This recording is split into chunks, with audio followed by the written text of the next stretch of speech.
Well, hello everyone. Welcome to this final video for Chapter 7. This is Lesson 3. I'm going to talk about kind of life today in these regions of Central Asia, the Caucasus, and Siberia. And I think you'll kind of see that there's just been a lasting impact, often a negative impact, left by the Soviet Union on these areas. Even though these places are independent of Russia today, the control of the Soviet Union has just impacted them kind of in a negative way. There are ethnic tensions that exist in places. There are environmental factors that have happened that are negative. So you're going to see that as kind of an overarching theme, I think, throughout many of the slides. This is just showing kind of population today. You can see the population is more clustered in the western half of the country. There are some places up here in kind of the northern part that have a little bit darker color, and that would show a higher population. But in Russia, the biggest cities are Moscow, St. Petersburg, and those are all, I don't know if you can actually see them on that map. Believe they're kind of down. Not able to see them very well. I don't know if we would zoom in. Could see that any better, but they're over here. I'm not super great on my exact placement of Russian geography, but I'm pretty sure that St. Petersburg is right on the border here somewhere, and Moscow, I believe, is the same way.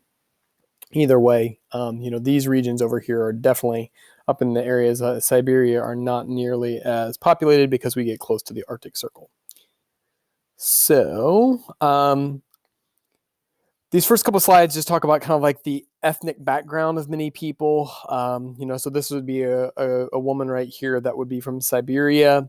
You can typically, I feel like a Russian person, they look more European. They're often maybe blonde haired, more lighter skin. You can see she definitely has a little bit more of a Asian kind of look, maybe even Native American. And that's kind of what goes back to section 1 when we talked about the first people that moved into Alaska came from Siberia. So I've kind of said as you move more north and to the east, people would appear less European because you're getting further from Europe. So people obviously do have a lot of diverse kind of like culture, languages, and even appearance from Europe. So this kind of just talks about, that there is some places are, Kazakhstan is mostly Russians, but then not every place has that. So all of them have kind of a blend of what, ethnic percentage they are. So this is kind of a really good one. So you may not be able to see the difference between an ethnic Kazakh and a Russian. It's kind of like, we don't necessarily look at me and know that I'm, have Irish heritage or Polish or Scottish or whatever. And so it probably is the same way there as well, but there is probably to some degree more of these ethnic people might appear different, and then certainly their culture is going to be somewhat different, and you're going to see that's going to lead to some tensions in some areas of the world. Then we also talk about the Caucasus, so in Armenia, 66% of people live in cities and towns. So kind of the makeup of some of these places, it's going to be a little bit diverse there. In Siberia, the major language is Russian. You're going to see that Russian is a language spoken in probably almost all of, I guess this is the only slide on language, but there are ethnic languages that are also spoken there. Religion is something we should kind of talk about a little bit too. You can see that some countries are predominantly Christian and some are predominantly Muslim. So kind of interesting where some of those have taken hold.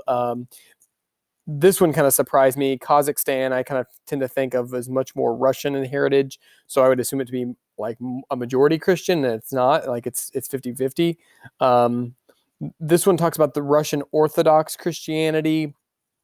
I don't know if you learned about Greek Orthodox last year. It's kind of similar to that. It would almost remind you very similar to Catholic beliefs. And as far as they have priests and the churches look similar. And there's a lot of, it's kind of it would align more with Catholic beliefs than Protestant beliefs, if you know those kind of two types of Christian faiths. So, Russian Orthodox is one of the major religions in many of these places.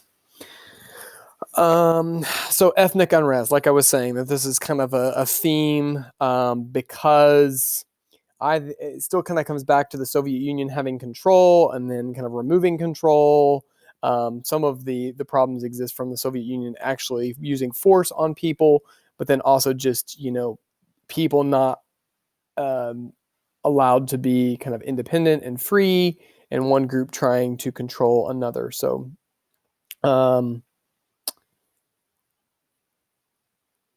yeah, this is kind of significant. In World War I, the Turks massacred millions of Armenians who were living under the Turkish rule. I think you actually filled that in your notes in lesson 2. So a lot of tensions in Armenia. This is kind of a significant one. Georgia has had their ethnic minority revolted twice, and then Russians sent in to support the rebels, so that support the ethnic minority. And when they withdrew, the tension still continued. So there's still unrest kind of in Georgia.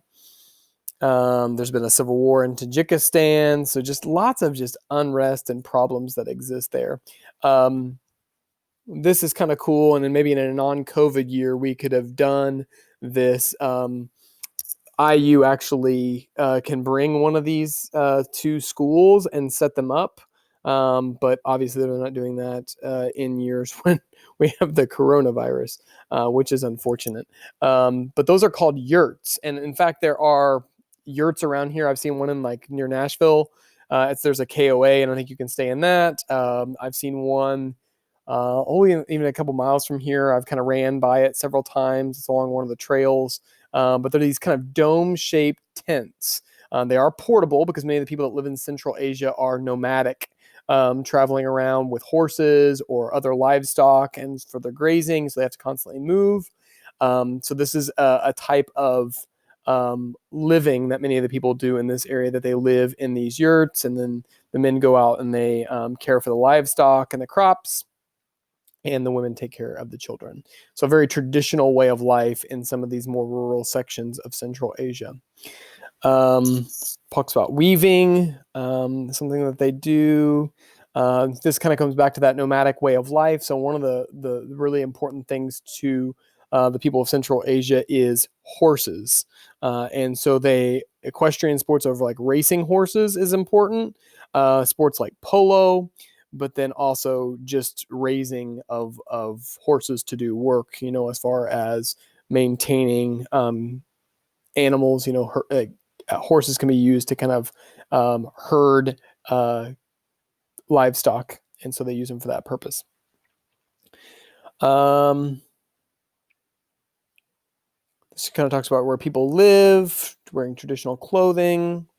There's been a transition to adopting new ways of democratic governments and constitutions since gaining independence from the Soviet Union. In some of the countries, former communists came to power and reluctant to change those authoritarian ways. We're going to talk about Turkmenistan. Yeah, their first leader was not communist, but he basically declared himself president for life. That's a dictator. And showed no concern for his people. So communists doesn't always have a dictator, but this is an example of where we see that. But communism is kind of often connected with dictatorships that develop. But many of these places are moving now towards democracy. Russians are kind of slowly moving out of this region since many of these places are gaining independence. And then one of the things that's helping and benefiting the people of Central Asia is just a return to learning and education. So many people have been able to now read and write. Many are going on to universities and then, gaining skills that they can pull back into their country instead of leaving and going for a good paying job somewhere else. There's been a lot of carelessness by the Soviet Union that has created issues such as pollution or other health risks. And so this is a big one. This is kind of crazy. So the Aral Sea was the fourth largest lake in the world. So that's big, right? Huge. And what the Soviet Union started to do, because we're in kind of a really arid type climate, they started to irrigate, and they had to build dams to do this. So they dammed up the Aral Sea and began to irrigate. Not necessarily a problem, but because they over irrigated it, lost about 90% of its water. And not only does that leave a lack of water, the seafloor is now dry and filled with salt because it was, I assume, maybe it was freshwater. I don't know whether the salt's left behind, but there's also salt and farm chemicals that are left behind there. And so then winds carry that, and it can people breathing in, and it causes diseases, and cancer rates have increased. So this is an image of that. There's a video here that you could watch, but like that's a satellite image of that. That's kind of crazy to go from the fourth largest lake in the world to like basically being not very much there, all because of human action. We've talked about early in this chapter, or early in this year, human environment interaction, the impact that humans have, and this is a great example of actions taken by humans that have had a very negative impact on the environment, which then impacts humans in the future in a negative way. So there's been border disputes kind of caused by Soviet rule because they've kind of set the boundaries of what things were. They paid little attention to ethnic groups. And so that was, that's not really great. How they're going to control the Caspian Sea. So lots of issues. So these are the kind of the key 7 things that I want you to know. So you're going to put these in your notes, and I really kind of pulled a lot of these from the chapter test. So you'll need to know them for your study guide, and looking forward to the test. So first one's about yurts, that many live in, the rural people live in yurts. Georgia has had unrest because their ethnic minority has challenged the ruling group for control and independence, and that's created a lot of tensions that exist there. Raising and racing of horses are important parts of the culture of Central Asia's nomadic people.